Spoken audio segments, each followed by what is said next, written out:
नमो नमः। पत्रालयद्वारा संस्कृतम् इति पाठ्यक्रमस्य प्रवेशः इति प्रथमसोपाने भवतां स्वागतम्। अद्य वयं पञ्चमपाठस्य पञ्चमं भागं पठामः। अस्मिन् भागे वयं सर्वनामशब्दानां द्वितीयाविभक्तेः रूपाणां विषये पठामः। प्रियच्छात्राः पश्यन्तु, रामः, बालकः, काशी, लेखनी इत्यादयः संज्ञाशब्दाः सन्ति। संज्ञाशब्दानां स्थाने येषां शब्दानां प्रयोगः भवति ते सर्वनामशब्दाः भवन्ति। तद् इति सर्वनामशब्दः अस्ति। तस्य पुल्लिङ्गे सः, तौ, ते, स्त्रीलिङ्गे सा, ते, ताः, नपुंसकलिङ्गे च तत्, ते, तानि इति एतानि प्रथमाविभक्तिरूपाणि सन्ति।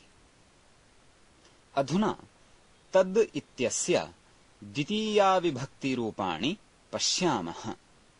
पुल्लिङ्गे तं, तौ, तान्, स्त्रीलिङ्गे तां, ते, ताः, नपुंसकलिङ्गे च तत्, ते, तानि इति इत्येतेषां द्वितीयाविभक्तिरूपाणि भवन्ति।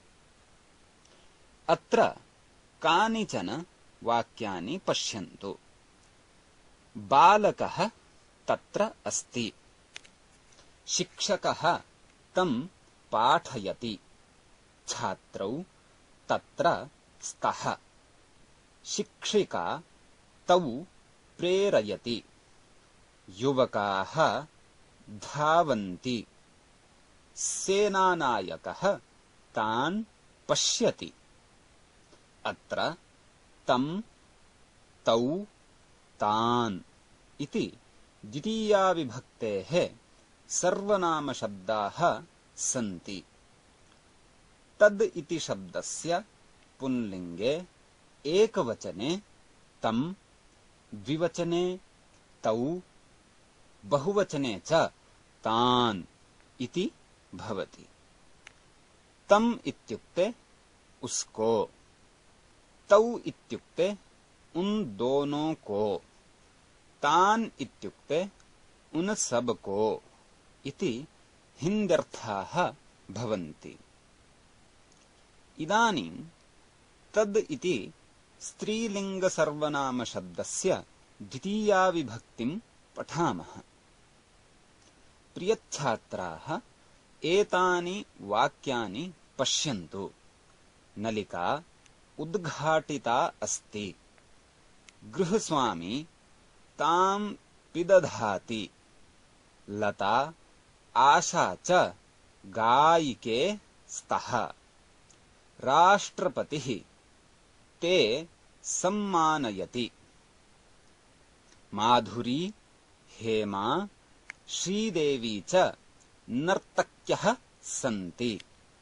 ताः दर्शकाः पश्यन्ति।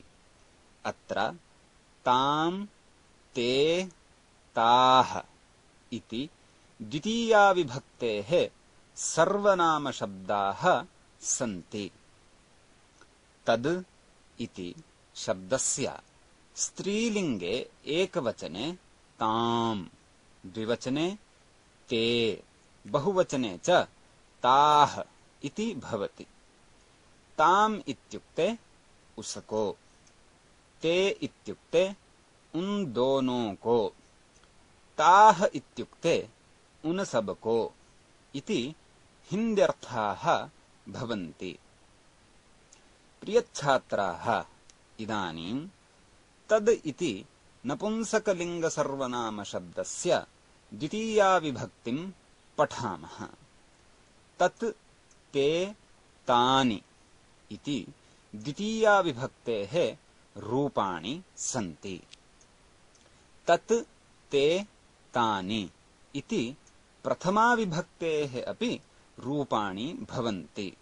अर्थात् तद् इति नपुंसकलिङ्गसर्वनामशब्दस्य प्रथमा विभक्तौ द्वितीया विभक्तौ च रूपाणि समानानि भवन्ति।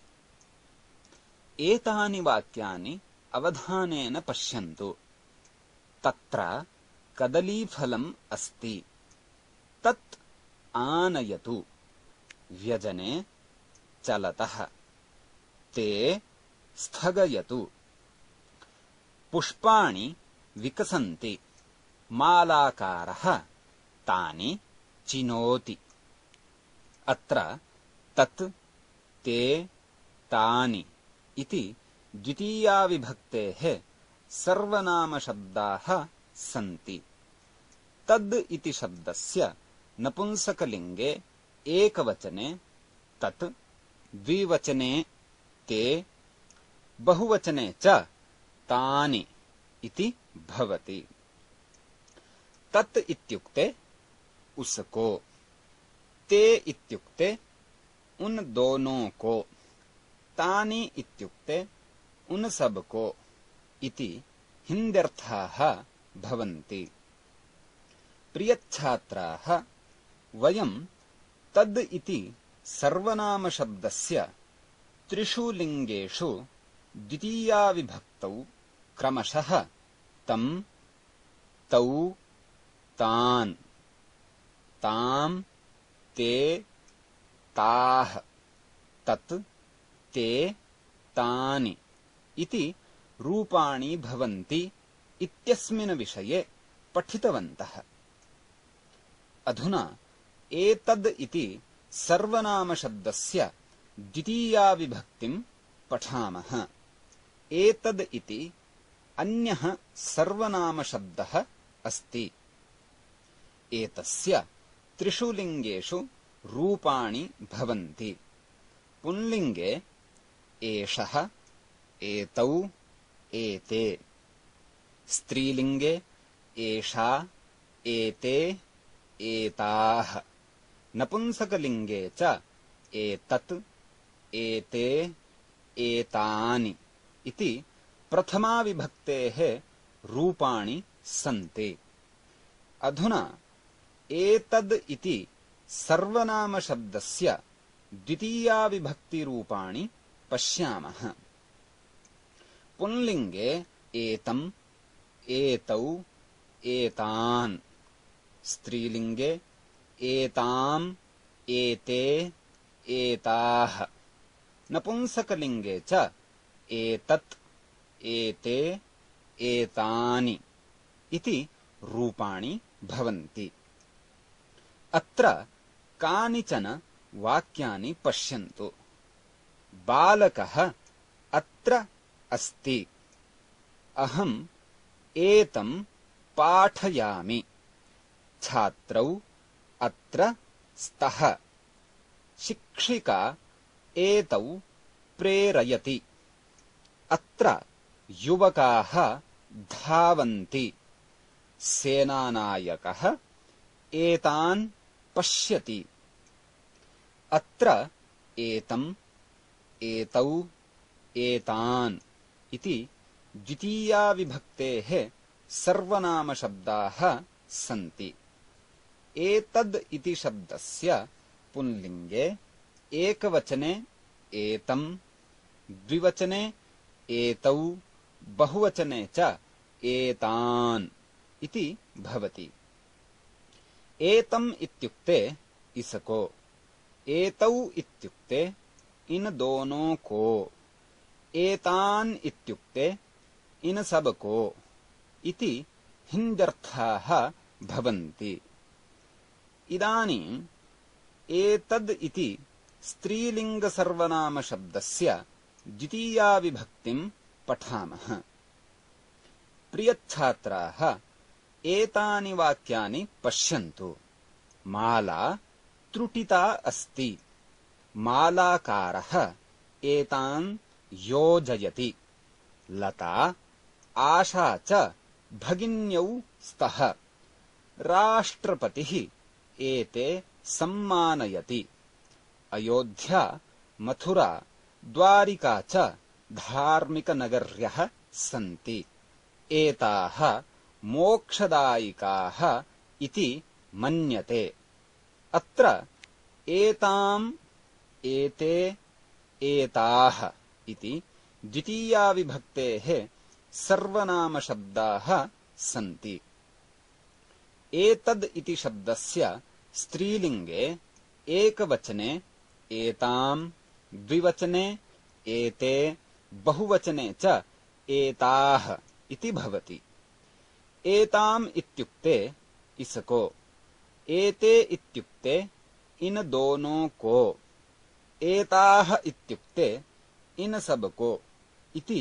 हिन्द्यर्थाः भवन्ति इदानीम् एतद् इति नपुंसकलिङ्गसर्वनामशब्दस्य द्वितीयाविभक्तिम् पठामः एतत् एते एतानि इति द्वितीयाविभक्तेः रूपाणि सन्ति एतत् एते एतानि इति प्रथमाविभक्तेः अपि रूपाणि भवन्ति अर्थात् एतद् इति नपुंसकलिङ्गसर्वनामशब्दस्य प्रथमाविभक्तौ द्वितीयाविभक्तौ च रूपाणि समानानि भवन्ति एतानि वाक्यानि अवधानेन पश्यन्तु अत्र कदलीफलम् अस्ति एतत् स्वीकरोतु सूर्यकान्तिः पाटलम् च पुष्पे स्तः एते मालाकारः चिनोति पुष्पाणि विकसन्ति मालाकारः एतानि चिनोति अत्र एतत् एते एतानि इति द्वितीयाविभक्तेः सर्वनामशब्दाः सन्ति एतद् इति शब्दस्य नपुंसकलिङ्गे एकवचने एतत् द्विवचने एते बहुवचने च एतानि इति भवति एतत् इत्युक्ते इसको एते इत्युक्ते इन दोनों को एतानि इत्युक्ते इन सबको इति हिन्द्यर्थाः भवन्ति प्रियच्छात्राः किम् इति प्रश्नवाचकसर्वनामशब्दः अस्ति एतस्य पुल्लिङ्गे कः कौ के स्त्रीलिङ्गे का के काः नपुंसकलिङ्गे च किम् के कानि इति एतानि प्रथमाविभक्तेः रूपाणि भवन्ति अधुना किम् इति सर्वनामशब्दस्य द्वितीयाविभक्तिविषये पठामः द्वितीयाविभक्तौ पुल्लिङ्गे कम् कौ कान् स्त्रीलिङ्गे काम् के काः नपुंसकलिङ्गे च किम् के कानि इति एतानि रूपाणि भवन्ति नपुंसकलिङ्गे किम् इति सर्वनामशब्दस्य प्रथमाविभक्तौ द्वितीयाविभक्तौ च रूपाणि समानानि भवन्ति यथा प्रथमाविभक्तौ किम् के कानि द्वितीयाविभक्तौ च किम् के कानि इत्येव रूपाणि भवन्ति अधुना किम् इति पुंलिङ्गसर्वनामशब्दस्य द्वितीयाविभक्तिविषये पठामः एतानि वाक्यानि अवधानेन पश्यन्तु मालती ग्रन्थं पठति मालती कम् पठति छात्रः दीपकौ ज्वालयति छात्रः कौ ज्वालयति छात्रः पुरस्कारान् गृह्णाति छात्रः कान् गृह्णाति? अत्र कम्, कौ, कान् इति द्वितीयाविभक्तेः सर्वनामशब्दाः सन्ति। किम् इति शब्दस्य पुंलिङ्गे एकवचने कम्, द्विवचने कौ, बहुवचने च कान् इति भवति। कम् इत्युक्ते किसको, कौ इत्युक्ते किन दोनों को, कान् इत्युक्ते किन सबको इति हिन्द्यर्थाः भवन्ति। प्रश्नार्थं किम् इति सर्वनामशब्दस्य प्रयोगः क्रियते। इदानीं किम् इति सर्वनामशब्दस्य स्त्रीलिङ्गे द्वितीयाविभक्तिविषये पठामः। एतानि वाक्यानि अवधानेन पश्यन्तु। माता पुत्रीं दर्शयति। माता कां दर्शयति? बालिका सख्यौ मिलति। बालिका के मिलति? दर्शकाः नर्तकीः पश्यन्ति। दर्शकाः काः पश्यन्ति? अत्र कां, के, काः इति द्वितीयाविभक्तेः सर्वनामशब्दाः सन्ति। किम् इति सर्वनामशब्दस्य स्त्रीलिङ्गे एकवचने कां, द्विवचने के, बहुवचने च काः इति भवति। काम् इत्युक्ते किसको, के इत्युक्ते किन दोनों को, काः इत्युक्ते किन सबको इति हिन्द्यर्थाः भवन्ति। इदानीं किम् इति सर्वनामशब्दस्य नपुंसकलिङ्गे द्वितीयाविभक्तिविषये पठामः। एतानि वाक्यानि पश्यन्तु। बालकः पुस्तकं पठति। बालकः किं पठति? व्यजने चलतः। के चलतः? वानराः फलानि खादन्ति। वानराः कानि खादन्ति? अत्र किं, के, कानि इति द्वितीयाविभक्तेः सर्वनामशब्दाः सन्ति। किम् इति सर्वनामशब्दस्य नपुंसकलिङ्गे एकवचने किं, द्विवचने के, बहुवचने च कानि इति भवति। किम् इत्युक्ते किसको, के इत्युक्ते किन दोनों को, कानि इत्युक्ते किन सबको इति हिन्द्यर्थाः भवन्ति। प्रियच्छात्राः, इदानीम् अस्मद् इति सर्वनामशब्दस्य द्वितीयाविभक्तिविषये पठामः। अस्मद् इति दकारान्तः सर्वनामशब्दः अस्ति। अस्मद् त्रिलिङ्गः शब्दः अस्ति। यथा अहम्, आवां, वयम् इति प्रथमा विभक्तिः अस्ति। एतस्य त्रिषु लिङ्गेषु अहम्, आवां, वयम् इत्येव रूपाणि भवन्ति। द्वितीया विभक्तिः माम्, आवाम्, अस्मान् इति। अधुना अस्मद् इति दकारान्तसर्वनामशब्दस्य द्वितीया विभक्तिं पठामः।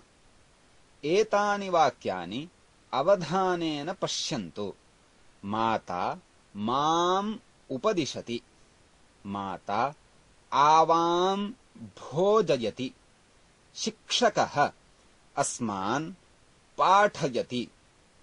अत्र माम्, आवाम्, अस्मान् इति अस्मद् सर्वनामशब्दस्य द्वितीया विभक्तेः रूपाणि सन्ति।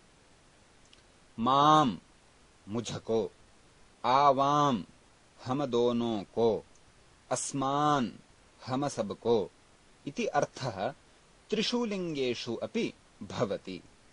प्रियच्छात्राः, इदानीं युष्मद् इति सर्वनामशब्दस्य द्वितीयाविभक्तिविषये पठामः। युष्मद् अपि त्रिलिङ्गकः सर्वनामशब्दः अस्ति। त्वं, युवां, यूयम् इति प्रथमाविभक्तेः रूपाणि सन्ति। एतस्य त्रिषु लिङ्गेषु त्वं, युवां, यूयम् इत्येव रूपाणि भवन्ति।